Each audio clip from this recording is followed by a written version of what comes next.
And I'm sitting across the room from him, and I'm realizing I can't deny this anymore. I just can't deny it.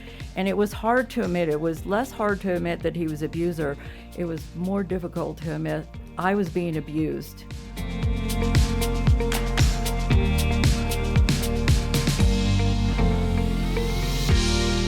Karen, welcome to Focus on the Family. Oh, thank you for having me. You know, it's good to have you here. It is a difficult topic, and that's part of the, I guess, the cautiousness of it. People don't quite know if they're in it. Some obviously do. But you were married to a man that you called Guy. You're not using his real name, obviously, for like 30 years. That's a long time. Tell us about how you met and the over-the-top affection, which is kind of the way some of these abusers will work. What was courtship like with Guy? Well, with most abusers, the guy that you meet is the charming, sweet, funny guy.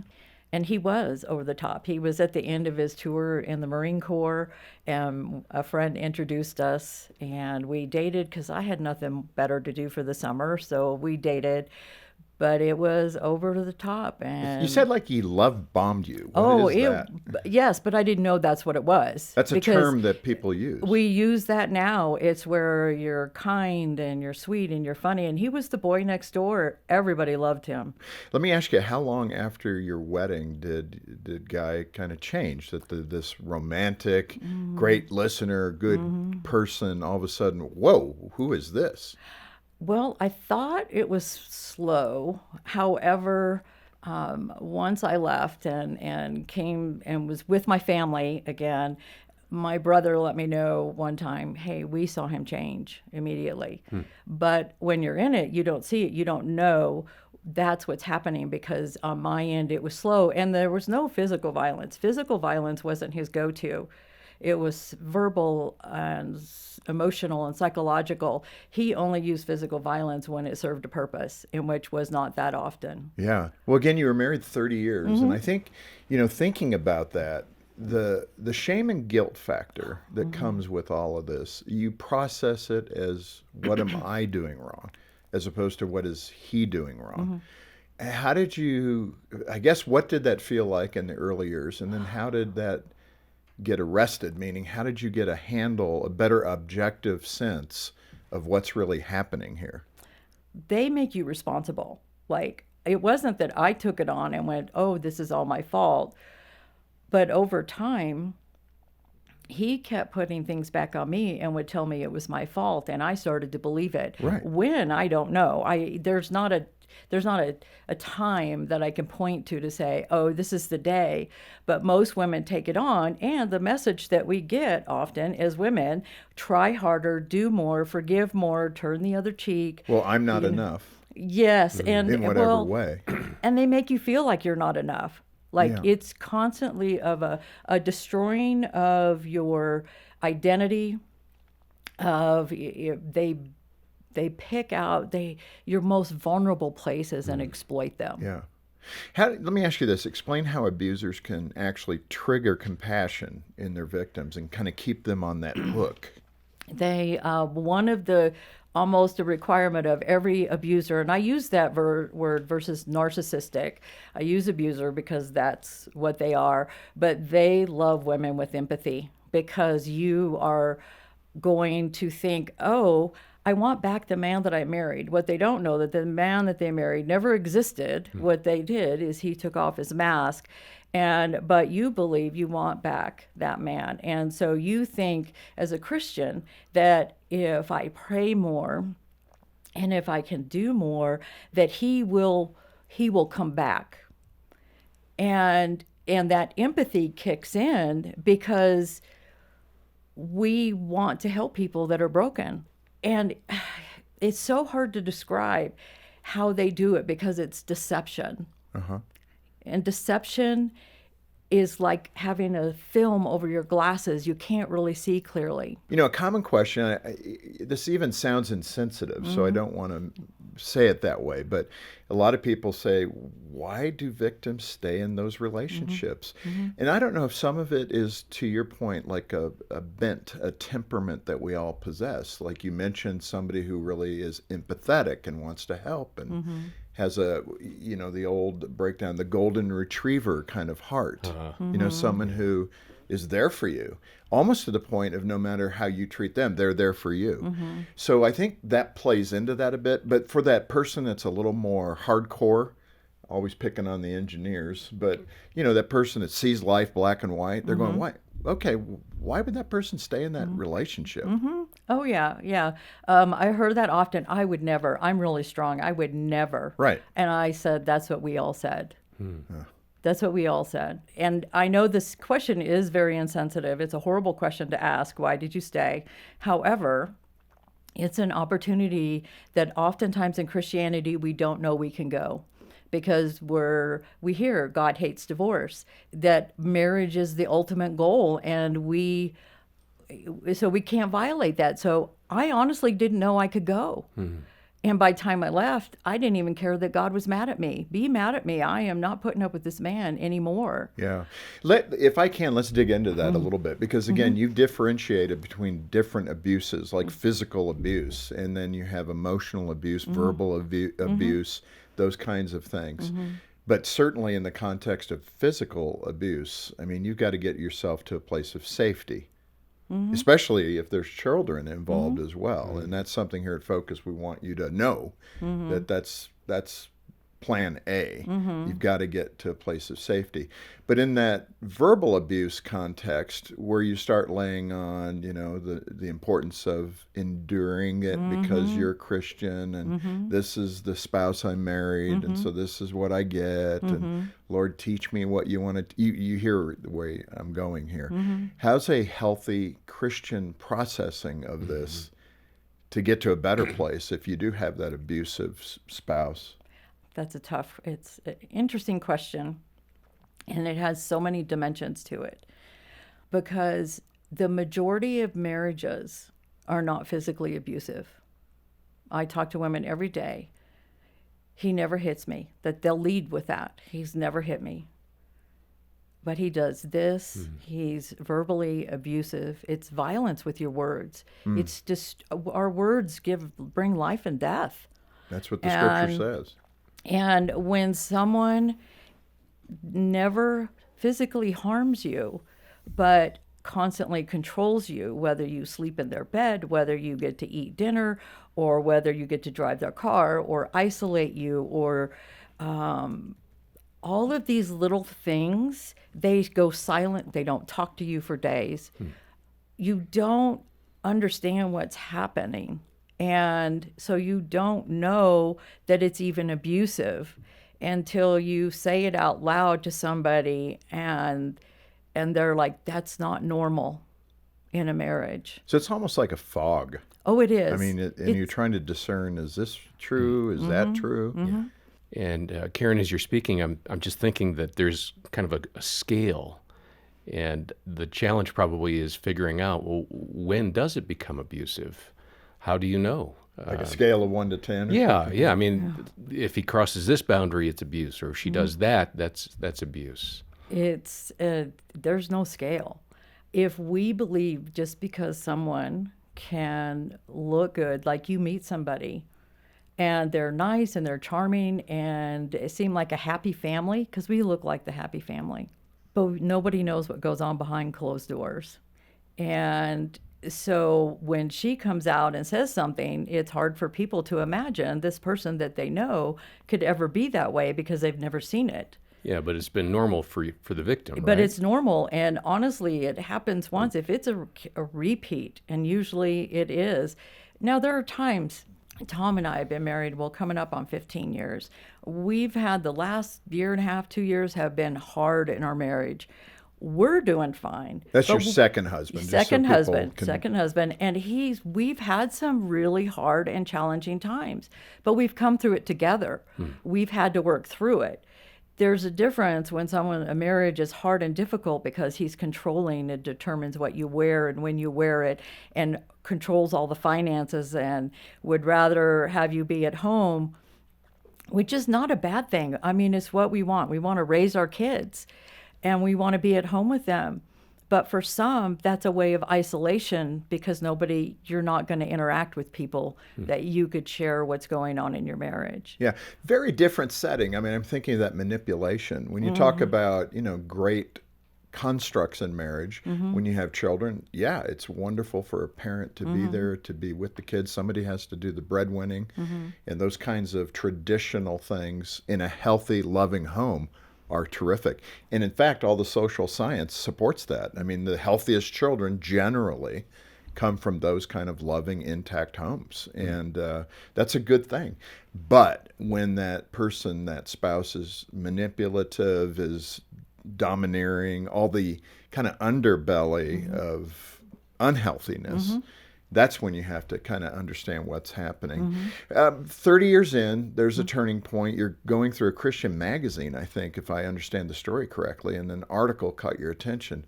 What was that wake-up call? Well, my wake-up call actually happened. That was September when I read the article. My wake-up call came in June in 2004. And I came home all excited because I had had a promotion after 3 months, and now I got a raise and a bonus. So I was ecstatic. And he couldn't be bothered. He wasn't happy for me, wouldn't talk to me, would not acknowledge my existence that I had this. And in that moment, I was done. And I talk about, we always had the commercial with the easy button. And for women in domestic abuse, and I use the word abuse versus violence because it's not all physical, is you have a done button the day you just realize you're just done. But I didn't know what to do. And then when that magazine came, it's the first time anybody talked about abuse in a Christian women's magazine. And as I read that, and I'm sitting across the room from him, and I'm realizing I can't deny this anymore. I just can't deny it. And it was hard to admit. It was less hard to admit that he was an abuser. It was more difficult to admit I was being abused. Why? What was that communicating to you? That I was weak. A weak person would have never survived what I survived. I was stronger than I knew. However, I did not know how to leave, and it wasn't until later in the year when my mom came for a visit that she was then 72 and rescued me. And I left the day after Christmas. Take us through that day. I mean, again, you have to build up the courage to say, I'm seeing this correctly. I can only imagine the self-talk and all that. I am right, he is wrong. What was the escape plan, and how was it executed, and what happened? Well, the day after Christmas happened to be a Sunday. So we were going to church. We'd already been talking about going to church. So he expected the car to start and all this. And so that was our plan. And that was just you and your mother? Just me and my mom. Okay. And so the next morning, got up, loaded everything in the car. We didn't drive away because the battery was dead. So we had. So you went out to the car, started it on your escape, and it didn't start. It didn't start. Oh. So I was ready to yank out I was yanking out the suitcase, and I was losing my mind. And his window's right here. So right up into where I could not make too much noise. So you were full of fear, too. Oh, I was so afraid. I knew what he was capable of. He'd been telling me for years, even though, again, physical violence wasn't his go-to. It was used when needed, but I also knew what he was capable of. And so if you go back to that question, why did she stay, or why didn't you go get help? He was in law enforcement. Oh, well, and that's so when he's in law enforcement, all your friends are in law enforcement. Who are you going to go to? And so that was also a challenge. And so at this point, we left the house and Mom called the tow truck driver, and I just walked up to his truck and said, I'm running away from home, and you cannot wake him up. And wow. She went back to the house with him to bring the car over because I couldn't go back there. So he jump-started your car, and you got away. He jumped, and we drove away. Well, that's the reason to even do the program here, because people need to think through what situation they're in.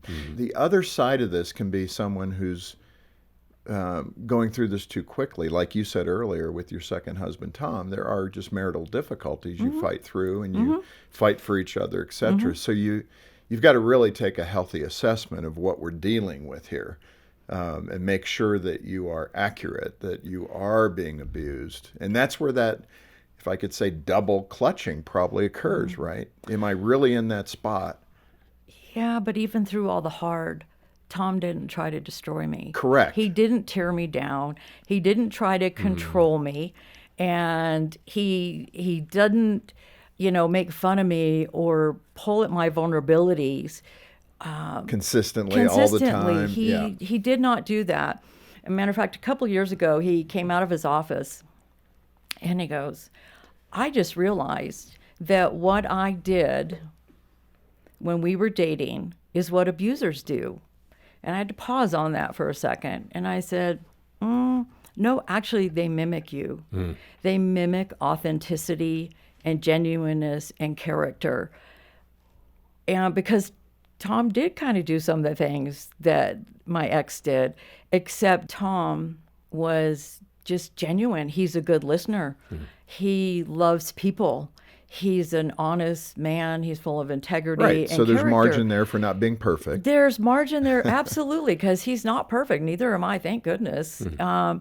But there's a difference that when you go through difficult times, that you don't attack one another. Have we had moments like that? Yeah, and then we come back, and he's the first to apologize. When we got married, Tom is the one. He served me long before I could serve him. He would remind me, I'm not your ex-husband. And, Oh, I'm sure there'd be reflexes. Oh, yeah. To words, right? Said Yes. to you, whoa, what are you saying to me? Yes. You sound just like my But former husband. But there is a difference when you're going through hard things versus a hard or difficult marriage where he is consistently being abusive. That happens often the moment they say, I do, and they go into the hotel room, it's like a different guy shows up. Right. And so in that context, I mean, all this has happened. Again, the book is important to read, and it gives you more of an indicator of, is this me? But in that context, you got to cross that, what I would describe maybe as the finish line of all this, to forgive that person. When you look at all the circumstances in life, I'm thinking these families that experience a murder, however it happens. And then for Christian families that experience that, how do they find forgiveness for the perpetrator that took the life of one of their loved ones? I mean, I have not had that experience. My heart goes out to that person. I'm not sure how I would handle that, to be honest. I would hope I'd handle it well. But this is also a very difficult thing to forgive someone of 30 years of abuse. How did you get there? Well, Or did you?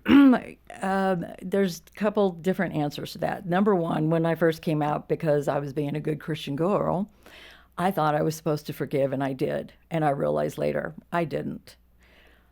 Explain that so we understand our own unforgiveness. What I've learned about forgiveness is that I love the way Matthew says it. I can't remember the exact place, but he's talking about forgiveness. And it says, if you refuse to forgive from your heart, and all of a sudden I went on a pause, because we are not refusing to forgive. But you can't forgive from your heart until you deal what's in your heart. To forgive somebody without dealing with the pain, acknowledging the pain, sitting in the pain, and getting some healing, forgiveness becomes a byproduct of your healing, because you realize this person doesn't get to have any more space in your life. And so when I realized that forgiveness, I've watched it come naturally with women. But to just forgive, it's not, some people like to say it's an act of the will. Well, it is. If Tom and I have an off moment, we forgive each other. We don't say the words, we just do it without even thinking. But when you have this kind of trauma, you have to deal with what happened to you. You have to deal with the pain and the trauma before you can release somebody, because that's what forgiveness is releasing them. But you're not refusing, and that's the key. There are people that absolutely, I will never forgive you. We've heard it in the movies and TV shows. The point is we're not refusing. We just can't. you Yeah, I just, mean, I get it. it's you just can't, and yet it's one of the most beautiful things that God has given us. But we can't allow anybody to tell us when it's time for us to forgive somebody. But keep moving toward that goal. Absolutely. Yeah, I appreciate that. Right at the end here, Tom was your knight in shining armor. Did he redeem all of the male gender for you? He did. It's I actually had somebody ask me, how do you know when you're in love? And I said, I really didn't know, but I can tell you now, I did not know what love was until I met Tom Gardner. Wow, that says it all. And so, because he showed me love. And it actually, and even though I would tell you I love God, over my healing, my love for God has deepened in a way. And I see him in a way that I never saw him before. Yeah. And so Tom is the one that really showed this is what love really looks like. Karen, this has been so powerful. I just want to say thank you. I'm sorry you went through those things that you went through, but praise God that you understood intellectually, emotionally what you were going through, and you made changes. And it sounds like the Lord has blessed you with Tom, and that has now been a very good thing in your life, to feel loved for the first time. And that's a blessing. So that is good. If you're in that spot where you're not sure, or you're very sure that you're in an abusive situation, call us here at Focus on the Family. We have caring Christian counselors who can talk with you, help you to sort out if you're seeing things correctly, provide other information and other resources, including additional counseling in your area. So get in touch with us and let us be the sounding board for you. Yeah, get in touch. Our number is 800, the letter A and the word family. And we do have copies of Karen's book, Hope for Healing from Domestic Abuse, Reaching for God's Promise of Real Freedom. Ask about that when you get in touch. Our website is linked in the description below. Karen, again, thank you so much for being with us. Sorry for all the pain, but thank you for the bouquet that you now experience and truly feeling loved. Yes, thank you. And thanks for joining us today for Focus on the Family with Jim Daly. I'm John Fuller, inviting you back as we once again help you and your family thrive in Christ.